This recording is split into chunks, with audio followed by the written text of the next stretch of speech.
I will teach you how to feel it, the thing you have prayed for, dreamed about, and longed to see in your life. Before it is in your hands, it must first be in your heart. Before you can touch it in the world, you must touch it in your spirit. Feeling is the secret bridge between the unseen and the seen. When you feel something as if it is already yours, you invite the universe to arrange itself in your favor. Doubt builds walls, feeling builds doors. The mind may argue, but I do not see it yet. Do not wait for sight. Sight is the echo of faith. See it in your inner vision. Feel it in the quiet of your soul. Speak it with confidence. If you wish for abundance, feel the joy of already having more than enough. If you desire love, feel the warmth of already being cherished. If you long for healing, feel the strength already flowing through you. Your feeling writes the script that life will play out. Do not rehearse fear, lack, or disappointment. The stage will mirror whatever you rehearse. Rehearse gratitude, rehearse joy, rehearse certainty. Today, I invite you to live as though your desire is already here. Walk in it, speak in it, rest in it. What you feel deeply and consistently, you will soon live fully and joyfully. Feeling precedes manifestation. Before anything can appear in your outer world, it must be alive and vibrant within your inner world. The moment you begin to truly feel the reality of what you desire, you set in motion an invisible chain of events that will draw it toward you. This is not mere wishing or hoping. Wishing says, I want it one day. Feeling says, it is mine now. The difference is the energy you radiate. Wishing keeps your desire far away. Feeling draws it into your present. Everything you experience in life is a mirror of your inner state. When you feel lack, you meet more situations that confirm that lack. When you feel abundance, life responds with abundance. Your emotions are signals to the unseen forces that shape your life. They tell the universe what story you are living. The story you feel most deeply becomes the one the world reflects back to you. This is why two people can live in the same environment but experience completely different realities. One is living from the feeling of success, the other from the feeling of struggle. When you feel something deeply and consistently, you are rehearsing for its arrival. You are preparing your mind, your body, and your energy to match it. You are saying to life, I am ready. You cannot trick this process by merely speaking positive words while holding feelings of fear or doubt. The universe listens to the vibration of your heart more than the sound of your voice. Words can lie, feelings cannot.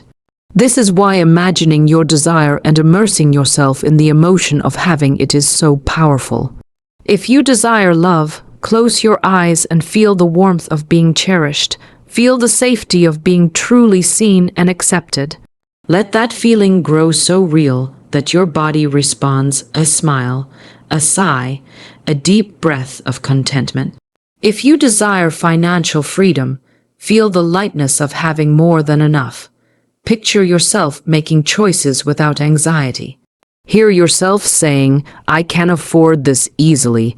The moment you feel it, you have stepped into the vibration that will call it to you. The mind often argues, but I don't see it yet. How can I feel something that isn't here? The truth is, everything you now experience once existed only in your imagination. The clothes you wear, the work you do, the home you live in, all were first unseen possibilities. You lived certain feelings long before they took form. A person who buys a home first felt the joy of owning it before signing the contract.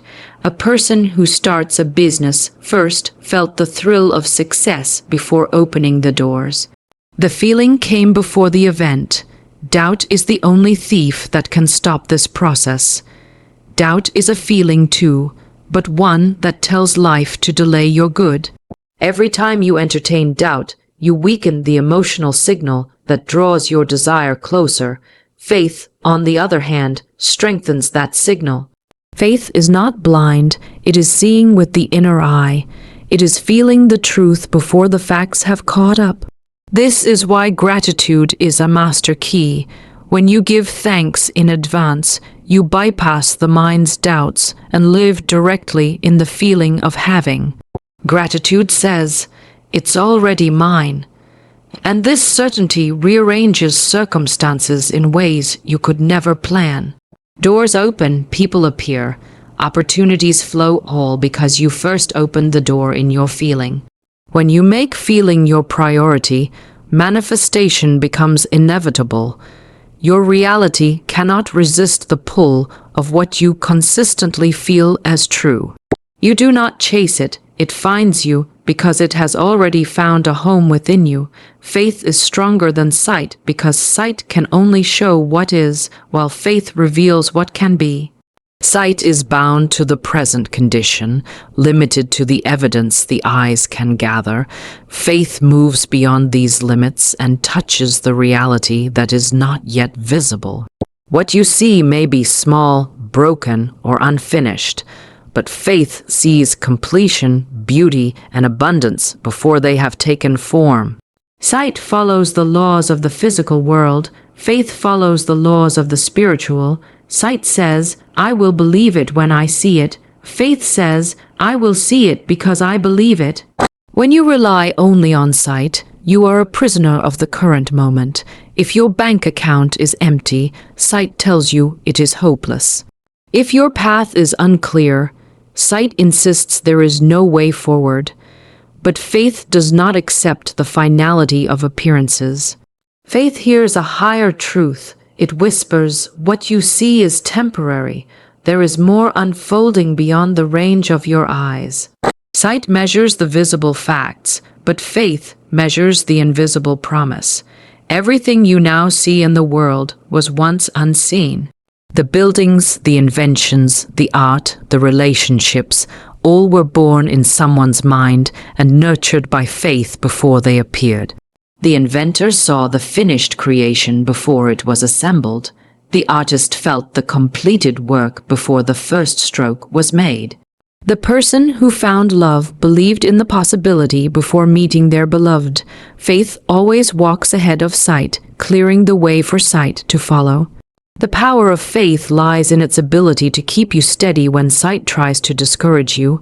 Sight may show delay, but faith says delay is not denial. Sight may show loss, but faith says loss is the seed of something greater. Faith holds its ground when the wind howls, when the road bends, when the night is long. It is not shaken because it rests on a deeper knowing that the unseen is more real than the seen, and the invisible holds the blueprint for the visible. To live by faith is to treat the promise as fact, to let your inner conviction guide your steps even when no outward sign supports you. You speak as though it is done, you act as though it is yours, and you rest as though the matter is settled. Faith is not wishful thinking, it is spiritual certainty. It is the quiet confidence that comes from knowing that the universe, God, or the divine law is aligning circumstances in your favor, even if the evidence has not yet arrived. Sight often follows logic, but faith follows truth beyond logic. Logic says a seed is small and insignificant. Faith sees the forest within it. Logic says you have no resources. Faith sees the doors already opening. Logic says your dream is too big. Faith sees that the dream was given to you because it is meant to live through you. Faith is the bridge between what is promised and what is visible, and once you walk that bridge in trust, the view begins to change. When you choose faith over sight, you are no longer at the mercy of appearances. You are anchored to something stronger than changing circumstances. The eyes may see obstacles, but the heart of faith sees paths. The eyes may see emptiness, but the spirit of faith feels abundance. In time, sight will have no choice but to agree with faith, for faith always plants the seed of what sight will one day behold. The universe responds to emotion because emotion is energy in motion, and energy is the language through which life understands you. Words alone carry little weight unless they are charged with feeling.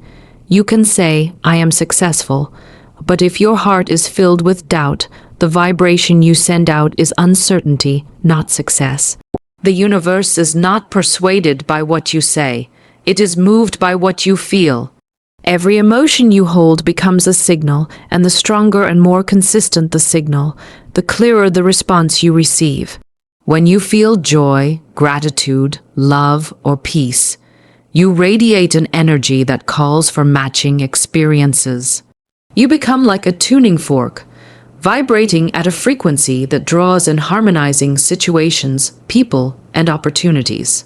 The same is true for emotions like fear, resentment, or worry. These too send out a frequency, but one that summons experiences to confirm the very feeling you wish to escape. Life is a perfect mirror. It reflects not your wishes, but your emotional state. This is why two people can walk through the same day and live entirely different realities. One, carrying a heart full of frustration, finds delays, conflicts, and disappointments at every turn. The other, holding a spirit of gratitude, encounters kindness, ease, and unexpected blessings. The difference is not luck or fate, it is the emotional broadcast each one sends out. The universe simply responds, faithfully and without judgment, to the signal it receives. Emotion has creative power because it bypasses the conscious mind and speaks directly to the creative forces of life. You may tell yourself logically that all will be well, but if you are secretly steeped in anxiety, the message that reaches the universe is fear. That fear draws more situations to feed itself, yet if you train yourself to feel calm even in uncertainty, you will find life arranging circumstances to support that calm. Your outer world bends to match the atmosphere of your inner world. This is why visualization and affirmation are most powerful when infused with genuine emotion. To simply repeat words is mechanical. To feel the truth of those words is magnetic.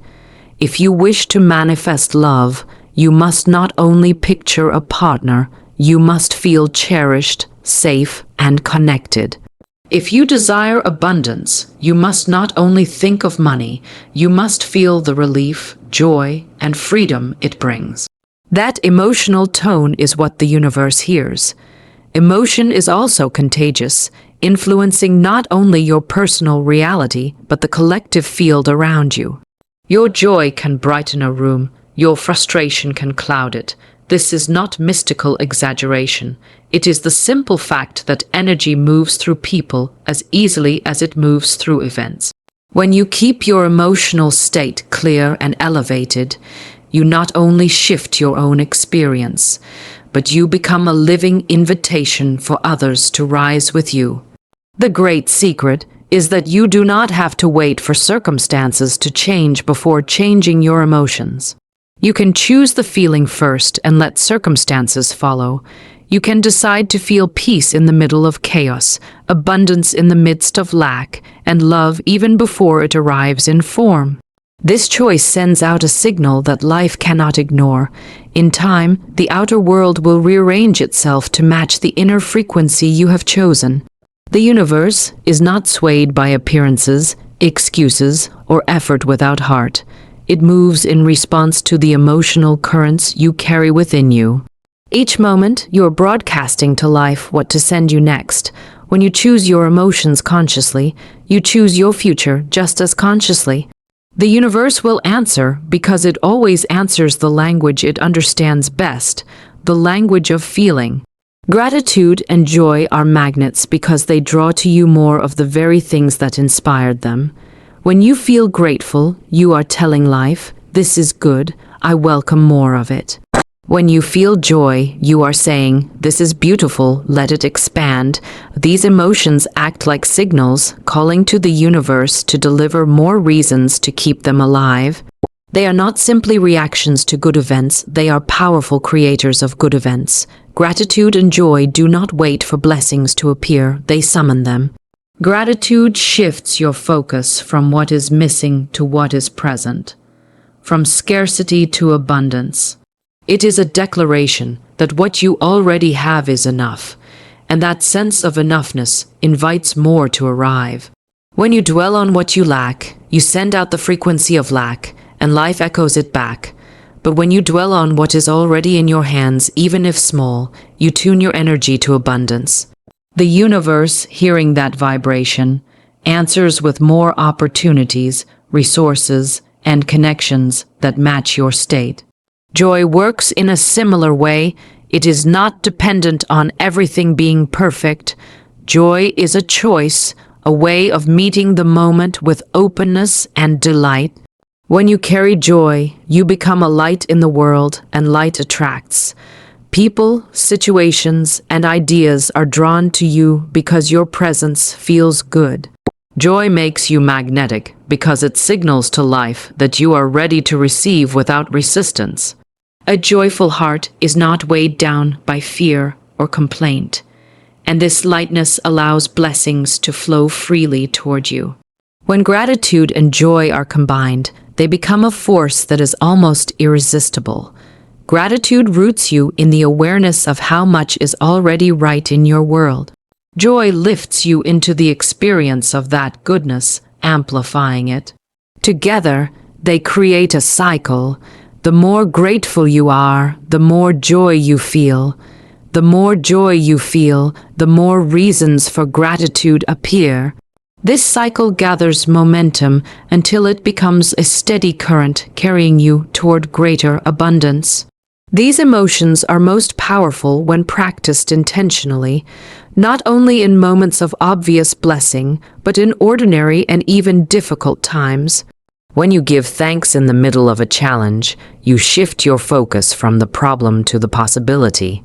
When you find joy in something small, the sound of rain, the warmth of a smile, the comfort of a cup of tea, you remind yourself that life is still generous. Such moments train your mind and heart to expect good, even before it arrives in obvious form. It is not the size of what you are grateful for that matters, but the sincerity of the feeling. A person who deeply appreciates a single kind word will receive more kindness. A person who celebrates a small victory will soon have larger victories to celebrate. Gratitude tells the universe you notice its gifts, and joy tells it you treasure them. Life loves to be acknowledged. The more you acknowledge it, the more it opens its hand. The magnetic quality of gratitude and joy is not mystical in a way that separates it from the practical. These emotions change the way you think, speak, and act. A grateful person speaks in ways that invite connection. A joyful person takes actions that open doors. These behaviors, guided by genuine feeling, create ripples that return as opportunities, support, and blessings.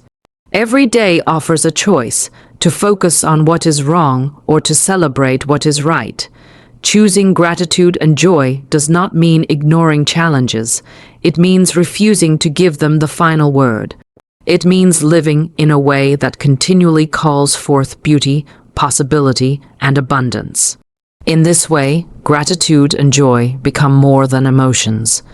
They become the magnets shaping the life you live. Avoid rehearsing negativity because every time you dwell on fear, anger, or doubt, you strengthen their hold over your life. The mind is like a stage, and whatever script you rehearse is the one that will be performed in your reality. If you continually practice thoughts of limitation, loss, or failure, you prepare yourself to live them out. You may believe you are simply thinking about what could go wrong, but in truth, you are planting seeds that will grow into the very situations you wish to avoid. Negativity, when repeated, becomes a habit of thought, and habits of thought shape the way you interpret the world. The more you repeat a negative idea, the more real and inevitable it feels, even if it began as a passing worry. Your emotions follow your focus, and soon the negativity you've been rehearsing begins to feel like truth. This is how small irritations can grow into constant dissatisfaction, and how fleeting doubts can become deep fears. Life responds to the vibration you hold most often. If your attention is filled with memories of hurt or predictions of disappointment, you broadcast that energy into the world. People and circumstances will unconsciously mirror it back to you. This is not punishment, it is simply the law of resonance. You cannot rehearse the feeling of lack and expect abundance to appear. You cannot rehearse the feeling of betrayal and expect trust to flourish. Avoiding the rehearsal of negativity does not mean pretending that difficulties do not exist. It means refusing to make them the centerpiece of your inner dialogue.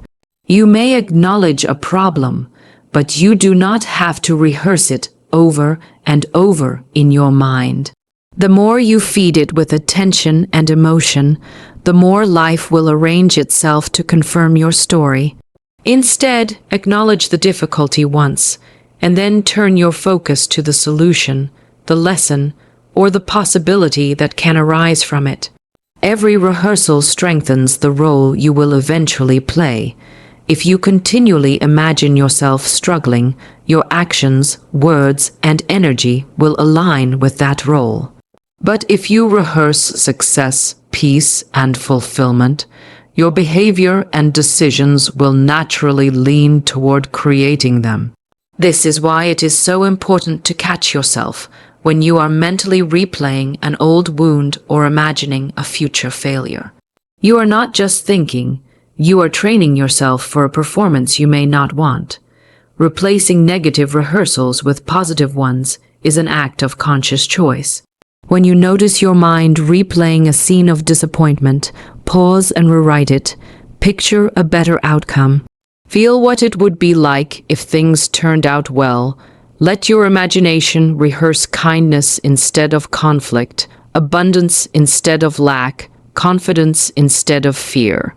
These new rehearsals will plant seeds for better experiences, and over time, they will feel as natural as the old negative patterns once did. Negativity can feel tempting because it often disguises itself as preparation. I'm just being realistic. I'm protecting myself from being hurt. But this kind of preparation is like rehearsing a storm and then being surprised when the clouds gather. True preparation is not filling yourself with fear of what could go wrong, but filling yourself with the calm certainty that you will be able to meet whatever comes with strength and clarity. You cannot control every circumstance, but you can control the mental and emotional stage on which your life plays out. By refusing to rehearse negativity, you keep that stage clear for better performances. You give your energy to the outcomes you desire, not the ones you fear. In doing so, you align yourself with a reality that supports your highest vision instead of repeating your lowest expectations. Live as if it's already done, because the moment you embody the reality you desire, you set the entire universe in motion to match your state. When you act, speak, and think from the place of completion, you signal to life that you are ready to receive without hesitation. This is not about pretending or forcing yourself to believe something you do not feel. It is about stepping into the energy of your desired outcome so fully that it becomes your natural way of being. You begin to live from the end rather than toward it. When you live as if it's already done, you dissolve the energy of waiting. Waiting keeps your desire in the future, always just out of reach, but embodying it now pulls it into the present. The person who wants to feel confident does not wait for a promotion, applause, or validation. They stand tall, speak clearly, and carry themselves with self-respect now.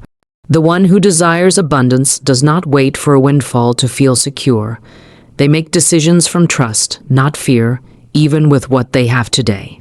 This shift in behavior is not about deception, it is about alignment. Living as if means you are no longer asking, when will it happen? Instead, you live in the quiet certainty that it already belongs to you in the unseen, and your role is simply to meet it in the seen. This certainty changes the choices you make. If you knew your book would be a success, you would write it with joy instead of worry. If you knew your health was already restored, you would eat, rest, and move your body in harmony with wellness instead of fear of illness. Faith expressed through action opens the door for your vision to take form. This way of living also affects the way you speak. Words carry creative power, and when you speak as though your desire is already here, you reinforce its reality. Instead of saying, "I hope I will," you say, "I am." Instead of saying, "One day I'll have," you say, "I have." These words are not empty if they are backed by feeling. They are the spoken evidence of an inner knowing that reality is already rearranging itself to meet you. Living as if it's already done transforms your emotional state. You begin to feel the joy, gratitude, and peace of having what you want right now. These emotions become the magnet that draws the physical form of your desire into your life. Life responds to the vibration you hold most often, and when that vibration matches the outcome you want, the outcome has no choice but to appear. This practice is not about ignoring the present moment or denying what is. It is about elevating the present moment to meet the standard of the life you choose to live. If your desire is love, you cultivate self-love and compassion now. If your desire is freedom, you create moments of spaciousness and choice today. In doing so, you become the person who naturally attracts and sustains the reality you have envisioned. Doubt cannot thrive in the presence of this way of living. Doubt looks for evidence in the outer world, but when you live as if, you provide the evidence from within. Your actions, your feelings, and your choices all declare that the matter is settled. You are no longer chasing or grasping, you are receiving. You are living from the truth that your desire has already been given to you, and the rest is simply the unfolding of time. By living as if it's already done, you place yourself on the same frequency as your desired reality. You meet it halfway, not with desperation, but with readiness, and readiness is the final signal life needs to deliver what has been yours all along. So today, step into the feeling. Do not wait for permission, proof, or perfect timing. Let your heart declare it real. Let your spirit rejoice as if it has already arrived, and let your actions flow from that certainty. The moment you feel it, you have begun to live it. And once you live it within, the world cannot help but bring it to your door.